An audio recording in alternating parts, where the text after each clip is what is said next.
थक कर एक पेड़ के नीचे बैठ गई। तभी उसकी नजर सामने एक पत्थर पर पड़ी जो शिवलिंग जैसा लग रहा था। वो सोचने लगी, हाँ, अरे ये तो शिवलिंग लग रहा है, पर लगता है यहाँ सेवा करने वाला कोई नहीं है।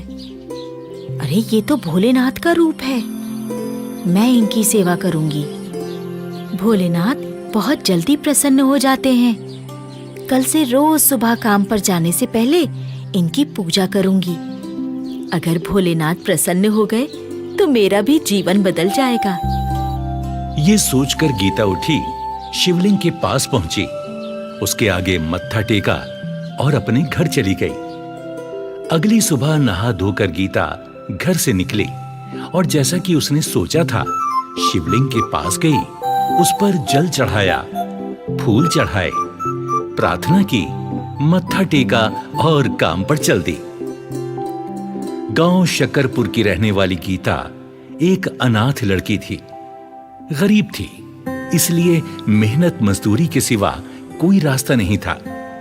इस बार उसे एक खेत में फसल कटाई का काम मिला था, जिसे वो दूसरी मजदूरनों के साथ कर रही थी। काम करते करते उसकी बात अपनी सहेली मीना से हुई। गीता, कुछ सोचा है तूने? ये काम तो कल खत्म हो जाएगा, उसके बाद क्या होगा? भोलेनाथ सब अच्छा ही करेंगे मीना, कोई ना कोई रास्ता निकल ही आएगा। मैंने सुना है कि यहाँ के जमींदार साहब अपनी हवेली का काम करवा रहे हैं। उन्हें भी मजदूरों की जरूरत है। मैं तो परसों वहाँ जाकर बात करूंगी, तू भी आ जाना। ठीक है, तू जा रही है तो मैं भी चली जाऊंगी। ये कहकर गीता और मीना अपने अपने काम में लग गईं। 2 दिन बाद सुबह सुबह काम की तलाश में निकलने से पहले रोज की तरह गीता ने शिवलिंग पर जल चढ़ाया, पूजा की और प्रार्थना की। भोलेनाथ, आज मैं एक नए काम के लिए जमींदार के यहाँ जा रही हूँ। मेरी मदद करना, अपना आशीर्वाद देना कि मेरा काम हो जाए। भोलेनाथ का आशीर्वाद लेकर गीता जमींदार के यहाँ पहुंच गई। जमींदार ने गीता को काम समझाया। देखो भाई, हमारा बड़ा घर बन रहा है, यहाँ कुछ मजदूरों की जरूरत है, घर बनाने के काम में भी और कटी हुई फसल को संभालने के काम के लिए भी। तुम्हें 2 वक्त के खाने के साथ रोज के 100 रुपए मिलेंगे, पर हाँ, काम ईमानदारी से करना होगा।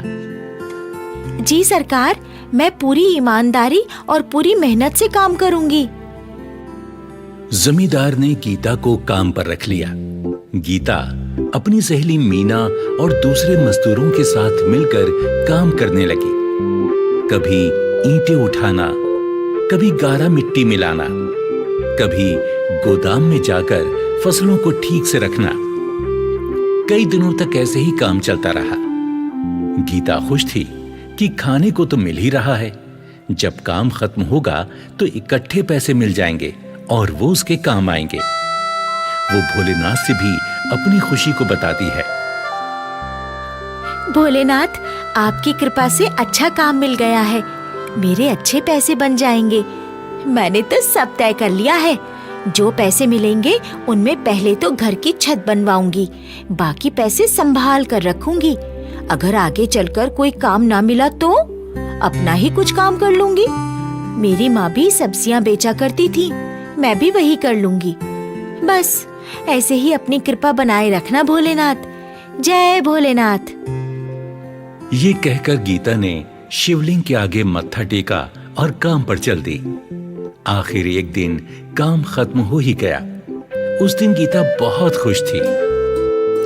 मीना, पूरे 40 दिन हो गए हैं। 100 रुपए दिहाड़ी के हिसाब से तो पूरे 4000 बन गए। हाँ गीता, जब पैसे मिल जाएं तो उन्हें संभाल कर रखना, मुसीबत के समय काम आएंगे। काम खत्म होने पर जब गीता और मीना जमींदार के पास पैसे मांगने पहुंची तो जमींदार गुस्से से भरकर बोला, क्या पैसे? कैसे पैसे? मजदूरी के पैसे सरकार, आपने कहा था कि जितने दिन मजदूरी होगी उतने दिन खाना मिलेगा और साथ में 100 रुपए रोज के हिसाब से मजदूरी मिलेगी। अरे क्या बकवास करती हो? मैंने ऐसा कब कहा है? अरे मैंने कहा था मजदूरी का काम है, तुम दिन भर मजदूरी करोगी और बदले में तुम्हें 2 वक्त का खाना मिलेगा। तुमने मजदूरी की, मैंने खाना दिया, हिसाब बराबर। अब चलो निकलो यहाँ से, अगली बार कोई काम होगा तो आदमी भेजकर बुला लूंगा। नहीं सरकार, आपने कहा था कि 2 वक्त का खाना मिलेगा और 100 रुपए रोज के हिसाब से मजदूरी। चाहे तो मीना से भी पूछ लीजिए सरकार। अरे मुझे क्या दूध पीता बच्चा समझा है? साथ में इसे भी सिखा पढ़ा कर ले आई। अरे मैं क्या तुम जैसी औरतों की चालाकी नहीं समझता? पहले पेट भर कर खाना खा लिया, अब चालाकी से मुझसे पैसे ऐंठना चाहती हो। चलो निकलो यहाँ से, कहीं ऐसा ना हो जाए कि मुझे गुस्सा आ जाए और मैं कुछ कर बैठूं। आओ यहाँ से। गीता और मीना को समझ आ गया था कि यह इंसान अब पैसे नहीं देने वाला, यहाँ से चलने में ही भलाई है। गीता और मीना आंखों में आंसू लिए अपने अपने घर चली गईं। गीता अपने घर चरपाई पर लेटे लेटे अपनी टूटी छत की ओर देख रही थी। उसकी आंखों में आंसू थे। वो अपने आप से कहने लगी, थोड़े दिनों में बारिश शुरू हो जाएगी। मैंने सोचा था मजदूरी के पैसे मिलेंगे तो छत की मरम्मत करवा लूंगी, पर जमींदार ने तो पैसे देने से ही मना कर दिया। अब मैं क्या करूंगी? इसी तरह आंखों में आंसू लिए गीता अपने आने वाले कल के बारे में सोच रही थी। तभी उसे अपनी माँ की कही बात याद आई। बेटा, जिसका कोई नहीं होता उसका ईश्वर होता है। जब समस्या का कोई हल ना निकले तो ईश्वर से प्रार्थना करो, वो हर समस्या सुलझाता है। माँ ठीक कहती थी, मुझे भोलेनाथ से अपनी समस्या बतानी चाहिए, वो ही कोई रास्ता निकालेंगे। अगली सुबह गीता रोज की तरह शिवलिंग के पास पहुंची। जल चढ़ाया, बेल पत्ते और फूल चढ़ाए और आंखों में आंसू लिए प्रार्थना करने लगी। भोलेनाथ, मेरे साथ अन्याय हुआ है। मेरी 40 दिन की मजदूरी जमींदार ने मार ली है। मुझे मेरी मजदूरी दिलवा दो भोलेनाथ।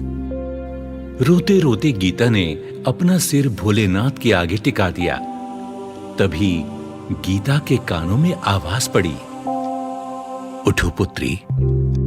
भोलेनाथ, आप? हाँ पुत्री, मैंने तुम्हारी प्रार्थना सुन ली है। तुम चिंता मत करो, मेहनत की कमाई कभी कहीं नहीं जाती। तुम्हारी 40 दिन की भक्ति भी पूरी हुई है और 40 दिन की मजदूरी भी। तुम आराम से घर जाओ, तुम्हारी हक की कमाई खुद तुम्हारे घर चलकर आएगी।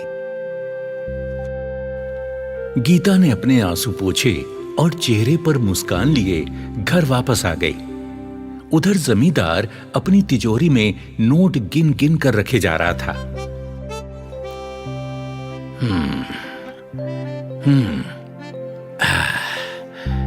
ये एक और गड्डी हो गई। अच्छा हुआ कि सारी फसल अच्छे दामों पर बाजार में बिक गई। गोदाम में पड़ी रहती तो देखभाल पर भी खर्चा होता और कुछ खराब भी हो जाती। किस्मत साथ दे तो ऐसे ही धन बरसता है। बढ़िया, ये गई अंदर।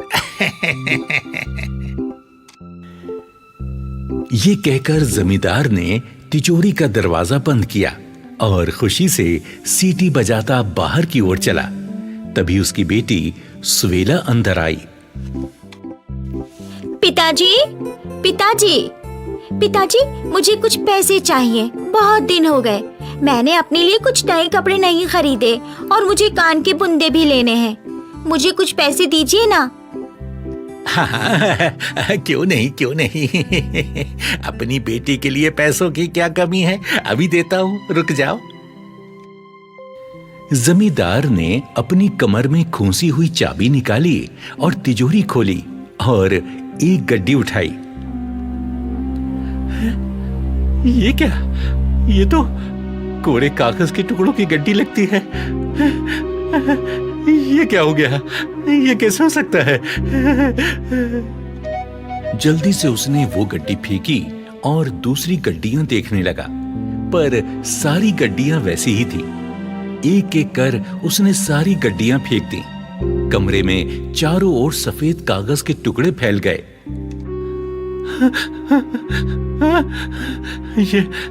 ये भी कागज के टुकड़े की, ये भी कागज का टुकड़ा। ये मेरे साथ क्या हो गया? इतना बड़ा धोखा! मैं तो बर्बाद हो गया, मैं तो बर्बाद हो गया। ये क्या पिताजी, आपकी तिजोरी में नोटों की जगह ये सफेद कागज के टुकड़े? अरे वही तो बेटी, समझ नहीं आ रहा ये हुआ कैसे। मैंने तो फसल बेचकर सारे नोट देख कर लिए थे। मेरे साथ बहुत बड़ा धोखा हुआ है बेटी। सारे पैसे मिट्टी हो गए, सारे पैसे कागज के टुकड़े में बदल गए। अरे घबराइए मत पिताजी, आपकी दूसरी तिजोरी में गहने तो पड़े हैं ना, उनके सहारे काम चल जाएगा। तुम सही कहती हो, बस उस तिजोरी में सब कुछ ठीक हो। देखता हूँ। ये कहकर जमींदार ने अपनी दूसरी तिजोरी खोली, जिसमें गहनों की जगह सांप लहरा रहे थे।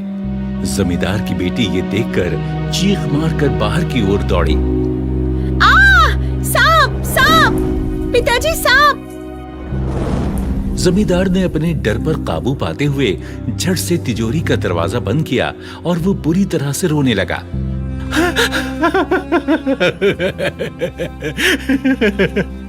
सांप! मेरा सारा सोना, सारे जेवर कहाँ गए? ये सांप कैसे बन गए? ये क्या हो गया? मैं तो कहीं का ना रहा। ये क्या हो गया?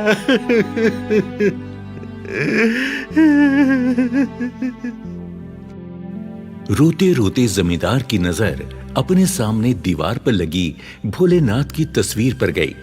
वो तेजी से दौड़ा और रो रो कर कहने लगा, भोलेनाथ, भोलेनाथ, भोलेनाथ, भोलेनाथ, ये क्या किया भोलेनाथ?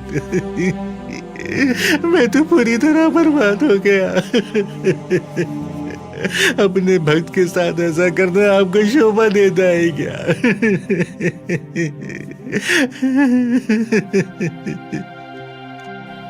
तभी वहां तेज प्रकाश हुआ। जमींदार ने देखा कि साक्षात भोलेनाथ सामने खड़े हैं। और तुमने जो गीता, मीना और दूसरे मजदूरों के साथ किया, वैसा भी कोई करता है क्या?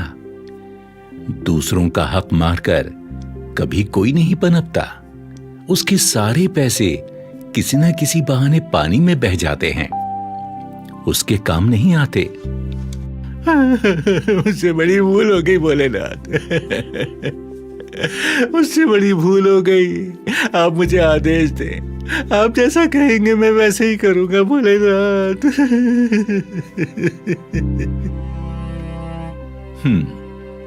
तो ठीक है, सारे मजदूरों को उनका हक दो। जितने पैसों का वादा किया था उन्हें वो सब दो, और गांव में एक लंगर की भी व्यवस्था करो। कभी किसी मजदूर के पास खाने को पैसे ना हो तो वो वहां खा ही लेगा। ऐसा ही होगा भोलेनाथ, ऐसा ही होगा भोलेनाथ।